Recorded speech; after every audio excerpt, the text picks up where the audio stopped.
प्रधानमंत्री नरेंद्र मोदी पहुंच चुके हैं हनुमानगढ़ी। परंपरा का निर्वहन करते हुए प्रधानमंत्री यहां पर पवनसुत हनुमान के दर्शन करेंगे। सीढ़ियों को चढ़ते हुए भारतीय वेशभूषा में, परंपरागत परिधान में प्रधानमंत्री नरेंद्र मोदी और उत्तर प्रदेश के मुख्यमंत्री योगी आदित्यनाथ इस समय पहुंच चुके हैं भगवान हनुमान के दरबार में। और साथ ही साथ यहां पर आप देख रहे हैं कि हस्त प्रक्षालन कर अपने जूतों को उतारकर हस्त प्रक्षालन कर अब वो परंपरागत तरीके से हनुमान जी के दर्शन के लिए अभिमुख हो रहे हैं। माननीय प्रधानमंत्री महोदय का आगमन हो चुका है हनुमंत लाल के दरबार में और वो अब पूजन अर्चन करेंगे। मुख्यमंत्री उत्तर प्रदेश योगी आदित्यनाथ जी उनके साथ साथ हैं।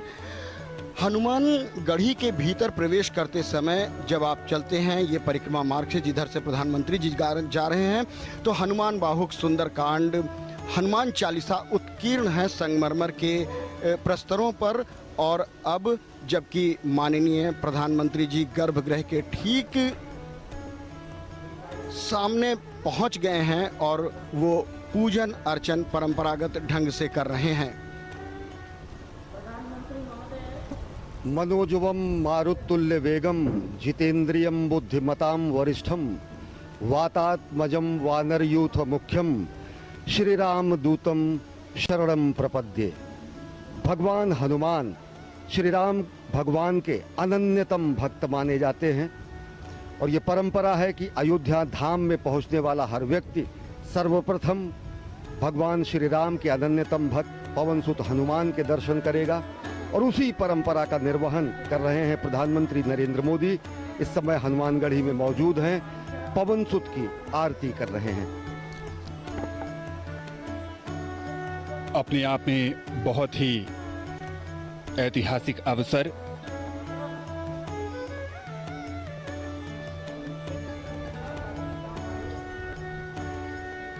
प्रधानमंत्री नरेंद्र मोदी हनुमानगढ़ी में राम भक्त हनुमान की अर्चना करते हुए और अब परिक्रमा कर रहे हैं।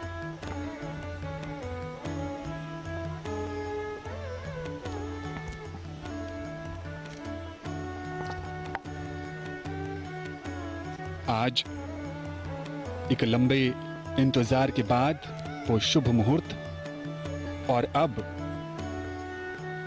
राम भक्त हनुमान के हनुमानगढ़ी में प्रधानमंत्री। मान्यताओं के अनुसार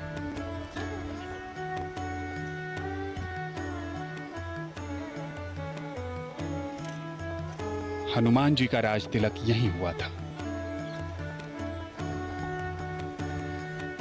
रामदूत अतुलित बलधामा अंजनी पुत्र पवन सुत नामा।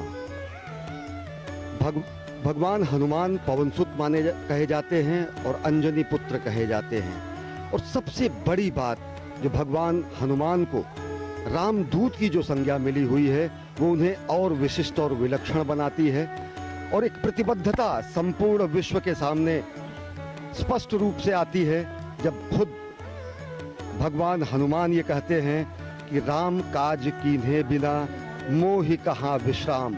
और आज वही प्रतिबद्धता जो कि कही जाती है कि त्वदीयाय कार्याय बद्धा कटियम, यानी कि मातृभूमि के कार्य के लिए हम प्रतिबद्ध हैं, कटिबद्ध हैं।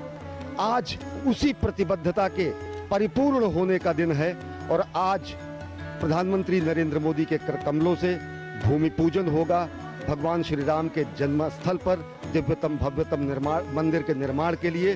और वो वही प्रतिबद्धता है भगवान हनुमान की प्रतिबद्धता कि राम काज कीन्हे बिना मोहि कहाँ विश्राम। और ये उसी प्रतिबद्धता का प्रस्फुटन है, ये उसी प्रतिबद्धता का उदाहरण है जो कहा जाता है त्वदीयाय कार्याय बद्धा कटियम। माननीय प्रधानमंत्री महोदय को हनुमानगढ़ी की उस परंपरा के अनुसार वो एक भेंट की गई सिर पर एक मुकुट जिसे उन्होंने धारण किया बहुत ही श्रद्धा के साथ, और वो एक प्रतीक होता है कि जो काज वो मन में लेकर आए थे वो पूर्णता को प्राप्त होगा। आशीर्वाद प्रदान होने की एक सनातन परंपरा का निर्वहन किया गया वहाँ के गद्दी नशीन द्वारा। माननीय प्रधानमंत्री जी ने बहुत ही श्रद्धा के साथ उसे ग्रहण किया। अयोध्या आज पूरी तरह से खुशी से नृत्य कर रही है, वो झूम रही है। आज उसके आराध्य, उनके इष्ट भगवान प्रभु श्री राम का, जो कि रामलला विराजमान के रूप में जन्मभूमि परिषद में विराजते हैं, उनके भव्य भवन का निर्माण होना है। आज भूमि पूजन के साथ कार्यारंभ होना है। उसी कड़ी में माननीय प्रधानमंत्री महोदय ने हनुमानगढ़ी का दर्शन किया और अब वो जन्मभूमि परिसर की तरफ आएंगे। और रहा सवाल अयोध्या का, तो अयोध्या साक्षी बन रही है उस ऐतिहासिक घड़ी के। ये जो इतिहास लिखा जा रहा है, उस इतिहास का साक्षात्कार करना अपने आप में एक दिव्यता की अनुभूति है। अयोध्या का जिक्र जब भी किया जाता है, उस धार्मिक शहर के साथ श्री राम और सरयू नदी का महत्व भी हमेशा से ही सामने आता है। रामलला, उनके साथ भाई भरत, लक्ष्मण, शत्रुघ्न, साथ में हैं राम भक्त हनुमान, शालिग्राम और प्रधानमंत्री। हनुमानगढ़ी के बाद अब रामलला के दर्शन और पूजन के लिए आएंगे। राम का रामत्व उनकी संघर्षशीलता में है। राम के संघर्ष से साधारण जनता को एक नई शक्ति मिलती है। कभी न हारने वाला मन, विपत्तियां हजार हैं। राम रोते हैं, बिलखते हैं, पर हिम्मत नहीं हारते हैं। सरयू के तट पर पिछले कुछ दिनों से भव्य तैयारी की गई है। दिव्य आरती का आयोजन किया गया। इस पूरे उत्सव को एक मनभावन रूप दिया गया और विहंगम नजारा अपने आराध्य, अपने प्रभु मर्यादा पुरुषोत्तम राम को अनूठे ढंग से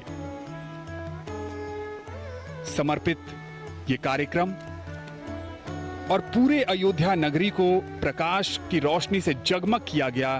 पिछले 2-3 दिनों से ये अद्भुत नजारा सरयू के तट पर राम की पैड़ी और दीपोत्सव भी मनाया गया। यहाँ पर मान्यताओं के अनुसार रामायण और रामचरितमानस में इस बात का भी जिक्र है कि जब राम 14 वर्ष के बाद वनवास काटकर अयोध्या नगरी लौटे थे, तो उस समय अयोध्या वासियों ने दीप जलाकर प्रभु का स्वागत किया था। और अब जब अवसर राम मंदिर के निर्माण, शिलान्यास का है, भूमि पूजन का है, तो एक बार फिर प्रभु श्री राम की जन्मस्थली अयोध्या ने उन्हें दीपोत्सव के सहारे याद किया, स्वागत किया और उनसे प्रार्थना भी की कि उनकी कृपा से ही ये भव्य और दिव्य आयोजन अपनी संपूर्णता को प्राप्त कर सकता है। पिछले 2 दिनों से दीप मालिकाओं में सजी संवरी अयोध्या राम के पुनरागमन का आभास करा रही है। राम का पुनरागमन अयोध्या में इस मायने में हो रहा है कि भगवान श्री राम का अयोध्या में ही वनवास समाप्त हो रहा है। सरयू तट पर असंख्य दीपों से, जगमगाहट से भगवान श्री राम के पुनरागमन का आभास देश और दुनिया ने किया। भगवान श्री राम यहाँ के रोम रोम में विराजते हैं और अब जब वो क्षण आया है जिसका युगों युगों से लोगों को इंतजार था, तो संपूर्ण अयोध्या अपने संपूर्ण यौवन रूप में, अब अयोध्या के वैराग्य में अब सौभाग्य का उदय हुआ है और संपूर्ण सजी संवरी यौवन रूप में अयोध्या इस युगांतकारी क्षण के साक्षात के लिए तैयार है। सरयू की महिमा भी समूचे अयोध्या को और पावन बनाती है। गंगा से भी ज्यादा पवित्र और महात्म सरयू का माना जाता है। भगीरथ ने खुद अपने पुरखों के उद्धार के लिए अगर गंगा को लाया तो साक्षात यहाँ पर ईश्वर ने सरयू को प्रकट किया था। ये तस्वीरें आप देख रहे हैं सभा मंडप का, जहाँ पर विशिष्ट आमंत्रित गणमान्य महानुभाव यहाँ पर मौजूद हैं। तस्वीरों में आप अनेक लोगों को आप पहचान सकते हैं और साथ ही साथ यह दृश्य है गर्भगृह का, जहाँ पर प्रधानमंत्री नरेंद्र मोदी देश के विद्वत काशी विद्वत परिषद और लब्ध प्रतिष्ठित कर्मकांड विशेषज्ञों की मौजूदगी में अभिजीत मुहूर्त में भूमि पूजन करेंगे। ये वही आसन है, ये वही क्षण है, ये वही स्थान है, ये वही गर्भगृह है जहां पर प्रधानमंत्री नरेंद्र मोदी भूमि पूजन करेंगे और दिव्यतम भव्यतम मंदिर के निर्माण का कार्यारंभ होगा। काशी और अयोध्या के तमाम कर्मकांडी विद्वतों ने अपना अपना आसन ग्रहण कर लिया है, क्योंकि भगवान राम के कार्य में जो उनकी भागीदारी है वो उन्होंने सुनिश्चित कर ली है। क्योंकि मर्यादा पुरुषोत्तम भगवान राम एक ऐसी अद्भुत मर्यादा है जिनका पालन किया जाता है। राम हमारे समाज के लिए एक आचरण है जिन्हें हम अपने स्वभाव में ढालते हैं। राम एक जीवन शैली है जिसे हम प्रतिदिन जीते हैं और जीने की प्रक्रिया में हम सुख और आनंद पाते हैं।